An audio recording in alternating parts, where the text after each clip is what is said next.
Hello friends. In the earlier video, we were talking about linked list and how we use linked list over array. What are the benefits of using linked list over array?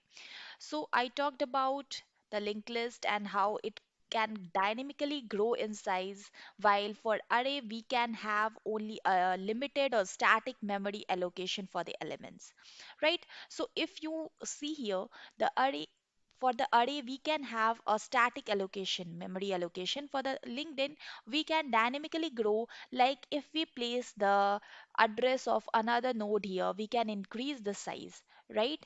And we can replace this null by the address of another node. Okay, so this is one of the benefit of using linked list over array, because for linked list it is dynamically possible to increase the size by allocating more memory, by allocating dynamically allocating memory for the data elements. Okay, so it is possible to dynamically increase the size. The other important feature of linked list is, for linked list it is if the requirement is frequent insertion or deletion. Okay, if the requirement is frequent insertion or deletion at specific position. Okay, not only at the end or at the beginning, but at specific position. I'll tell you why, because we will be going to see certain programming based on that. So if the requirement is frequent insertion or deletion at specific position in linked list, then linked list is the best data structure over array. Okay, so the best suitable data structure is linked list only.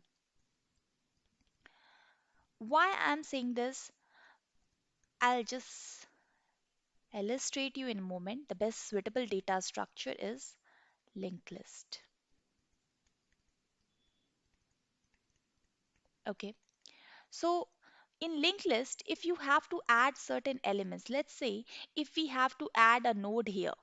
So what we need to do, we just need to update the pointers. We just need to update the pointer of 300 to the node address, and in the node we have to update the just the links. Okay, but if it is same in case of array, like if we have the array and we have certain elements already present, and if we have to allocate some memory here, then we need to shift the entire elements to some direction or this direction, right?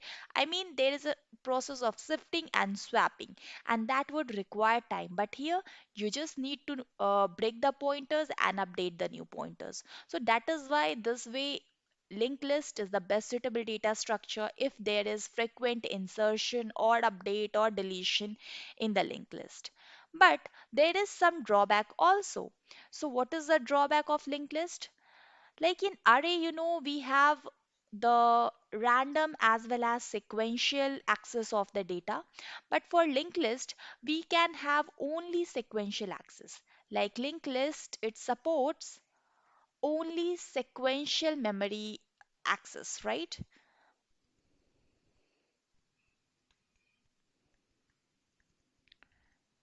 The random access is not possible. Why?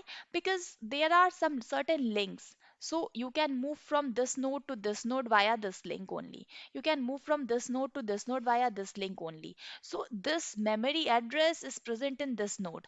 So if you want to go to this node, if you want to fetch this data, of course you will have to traverse this whole way to get this memory address, right? So definitely it is a sequential type data access, right? It cannot be random. Okay. Also, in the linked list, the data elements are connected by pointers, and the last element, last node or last element has null. That is, after that, we don't find any node. So that is why we place there null. But the very important thing is here, we can always increase the size of linked list. We can always increase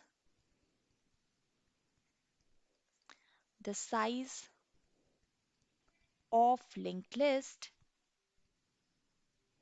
just a second,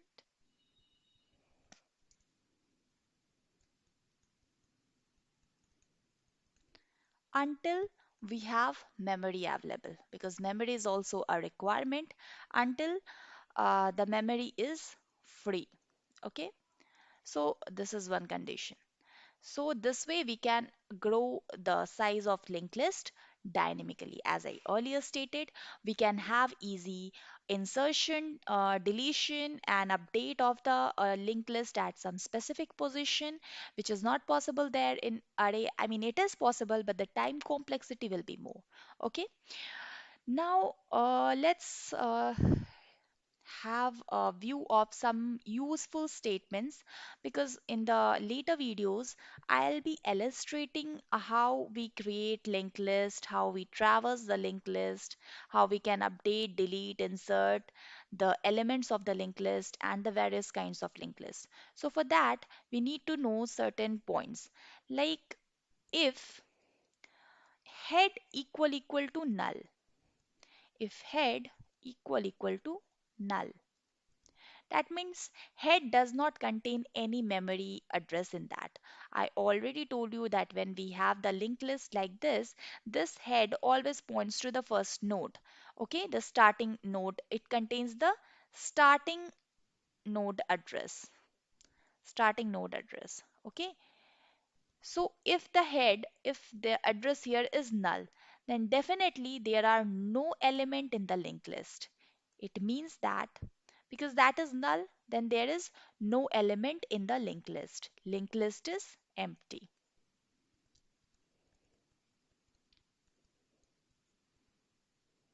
Okay, zero element in the linked list, right?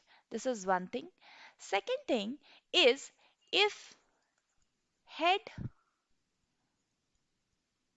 if next of head, this is just a sign to illustrate the the attribute for the head. Like for the head we have the next pointer, we have two parts here. You see there is one data part, or and there is the next part. So we can write it for this node, we can write let's say if this is named as node, or of course head, then we can write it as head arrow data, which points to this, and we can also write it as head point uh, arrow next, which points to this. Okay, so this is just the basic way we write in C. We can have different notations in different languages, but the understanding is basic, like head next of head equal to null.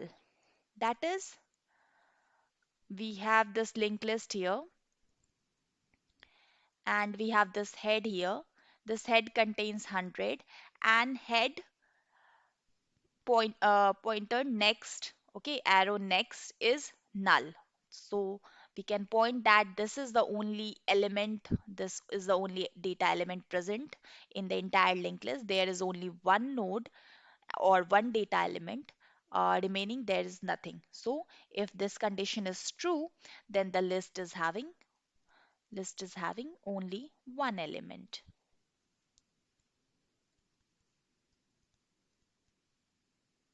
Okay, now the third thing is head arrow pointer next. So next of head, right? So next of head, if we say, then next of head is 200. Okay, this is the head. This points to this particular node. So this is our head actually, because this head contains the address of first node. So this is the head, and next of head is 200. So it is 200. Okay, then we have data of head. So the data of head will be 10, of course, like the next. Now, if we want to move the head, so we can write it as head equal to head next of head, right? This way we can write. So if we want to move the head, like firstly the head points to here, but if we want to point this head, if we want to break this and if we want to point to this, so we can just update the head to the next of head, and next of head is 200. So now it is pointing to this node. Okay, so this is the way we can do like head equal to head of next, sorry, next of head, right? The second thing, it is just for the moving head to the next node. That is why that is how we can traverse in the entire linked list, right? Now let's say if there is a statement like head arrow next next and then data. So what will be the value for this? So head next of head is what? Let's suppose it is 200 only, and next of head is 200. Sorry, it is 100 only. Let's not, we have updated is it is 100. So next of head is 200, right? And next of next. So next of head is 200 and then its next is 300 and then its data is 30. Okay, so this way we can have the view like the data will be 30. Okay. Uh, there is one more condition like p equal to head next of head. So we are just putting the address of the next of head, that is 200 into p, and p should definitely be a pointer because pointers are being used for storing the addresses. So pointing to 200. Okay, so p must be a variable pointer. P must be a pointer. Now, this pointer is holding the address of a node, then it should be a variable type. Its variable type should be a node. I mean, a structure node. Because for the node, we need to have a data part and a pointer part. So we make a structure node, struct node. Okay.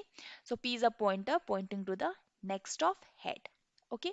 So this way we can have the certain illustration of how this linked list, but more understanding will be there if we try to create a linked list by our own using the programming aspects. Okay, so this is all about this lecture. We'll see how to create a linked list dynamically with n nodes. Thank you.